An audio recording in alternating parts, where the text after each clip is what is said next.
Hello there, this is Alana Taki, lead faculty for Math 133, and I've received a question about this MyStatLab problem, which is 2.3 number 9 from the textbook. So section 2.3, problem number 9. And you can see it in the top right corner here. And as usual with MyStatLab problems, you never know where it's going to show up in your particular homework assignment, but that would be how you could tell what problem it is. So this is a time series question problem about the Housing Opportunity Index. It represents the proportion of homes considered to be affordable according to standard mortgage prices for individuals earning the national median income. Median income we'll learn more about in Chapter 3, but suffice it to say that median is kind of the average, the halfway spot. The accompanying time series graph shows the HOI, Housing Opportunity Index, from the first quarter of 2005, which is Q105, to the fourth quarter of 2008. Now let's see if our example works the same way. Yep, first quarter to fourth quarter. So let's see here. I'm going to make this larger so we can see it here. There we have it. So you can see this is a time series plot because this is time, right? 2005 first quarter, 2005 second quarter, and so on, all the way up to quarter 4 of 2008. So there we have it, right before the housing bubble, I bet. Okay, so when we have this graph, we want to make sure that we understand what's happening here. So this is time ticking along down here. It's not just year, it's really year and the quarter of that year. And then up here is the index, so which is the Housing Opportunity Index. Okay, so now we're going to ask a whole bunch of questions about it, and I put it in a different document just to make things easier for us. So the first thing it wants us to do is estimate the HOI in the first quarter of 2005. So this is just a simple can you read a graph question. So you look at the first quarter, which is right here, of 05, and then you go up and you have to figure out about where that dot is. Now, always remember you need to know how to find what the hash marks are in between the labeled ones. So if this is 60 and this is 70, then that line in the middle must be 65. So it's about 65. Well, that was pretty easy. Now, what was the lowest value of the HOI? Well, when were houses least affordable? Right down here, which makes sense. If you remember hearing about it back in 2006, there was something called a housing bubble. Houses were getting more and more expensive, kind of ridiculously so. And when that burst, then we get down here the low quarter 4. See how it's going way down because, of course, housing prices went way down because of the stock market crash and so on. Well, actually, the stock markets crashed because of this happening, and the banks had to be bailed out, et cetera, et cetera. All right, so what was the lowest value? That would be quarter 2 of 2006, right? So that would be second quarter of 2006, or, oh, they only asked in what year, sorry. So 2006 was the year. Oh, and they say what was the value of that index, sorry. So that was in Q2 of 06, and it looks like it's about 15. 15 in Q2 of 2006. So there's your second answer. There's your first answer, because there'll be a two-parter on that one. So they'll ask you first, when was it, which is 15, when did it occur? 2006. What was the highest value, and when did that occur? Well, the highest value would be when the stock market bubble burst, not the stock market, excuse me, the housing market bubble burst, right here in quarter 4 of 2008, right when President Obama was elected. George W. Bush was still president, and he started to bail out, etc. And then Obama continued those policies because there were big problems with the big banks, etc. So that would be quarter 4. So what was that value? It was, I know it's 2008 is the year, Q4 of 2008. So it was, for those of you that live in Michigan, it was also about the time that the car companies got bailed out as well. And that value was 70. That's on the 70 line. There we have it. All right, so those are really easy. So you might be wondering, where's the reason for this video. Why does this exist? Well, that would be D and E. So it wants to determine the percentage decrease in the HOI from the first quarter of 2005 to the second quarter of 2006. And to be able to do that, you kind of need a formula, which I will, for future reference, put inside the notes for chapter 2, but it wasn't there when I made this video. So what you're going to do is you're going to take your new value minus your old value and divide it by your old value. Okay, so new and old implies a time frame, and that's exactly what we mean.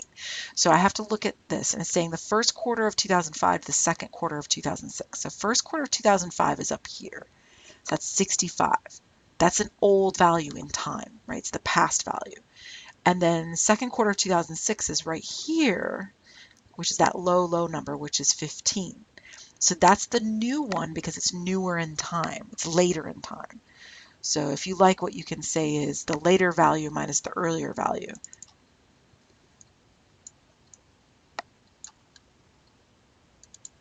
Later meaning later in time. Okay, so our later value was 15. Our earlier value was 65, I want to say. I'm just going to go double check that. So 15, take away 65, and I'm going to divide it by the earlier value, which was 65. And I'm going to multiply whatever I get times 100%. So let me pull up a calculator really quickly.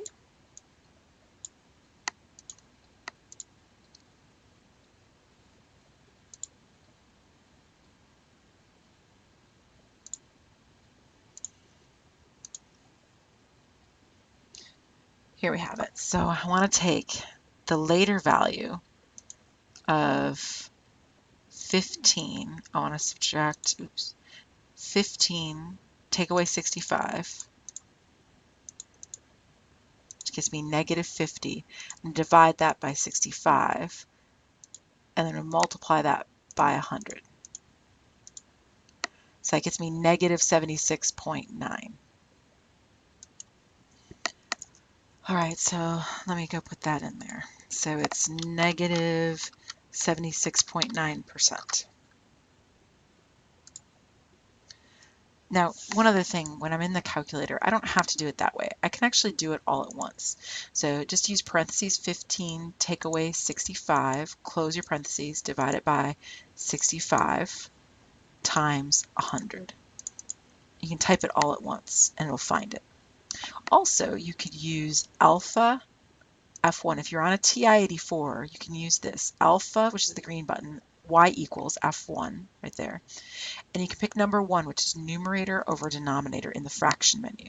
And you can actually type it just like it looks in the formula. 15, take away 65, then I use my down arrow, 65, then I go over here and I say times 100.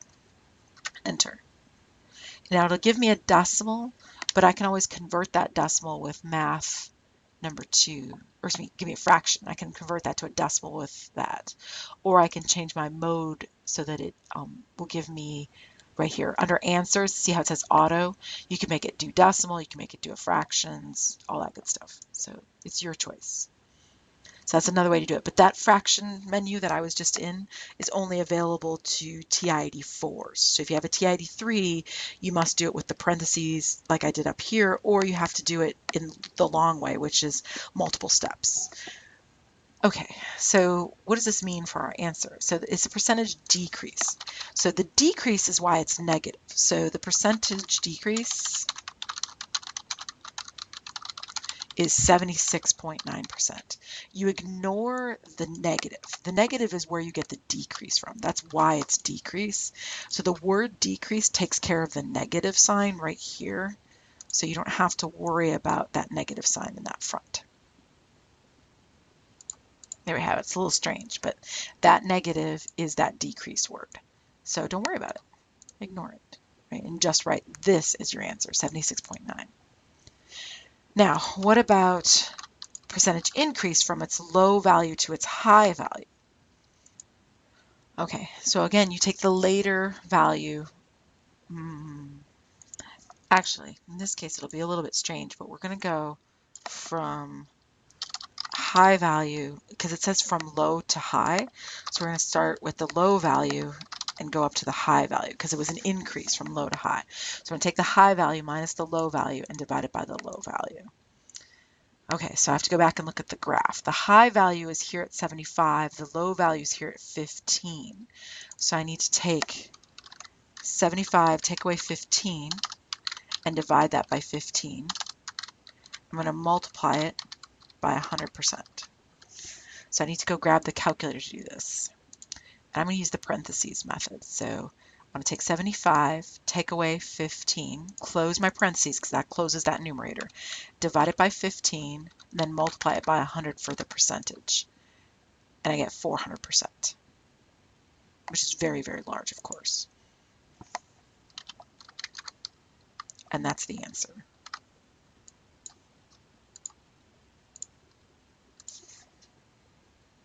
Oh no, I realized I just messed that up. Sorry, your high number isn't 75, your high number is 70. Sorry. So go back here and change that to a 70.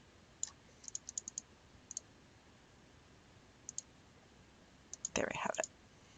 Sorry, it's 366.67%.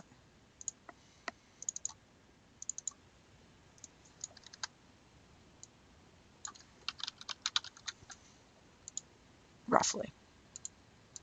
So I guess I should put a little approximate symbol here because, of course, we're rounding a tiny bit there. And the reason is, of course, over here, I accidentally misread that. That wasn't 75. That line is 70. That's this one right here at Q4 of 2008. So that's a 70. Sorry about that. Okay, we're all done with that problem, and I hope it helped. Remember to ignore the negative for this one. The decrease word takes care of the negative. And for this one, remember you're going from low to high, so make low your denominator and take the difference between the two.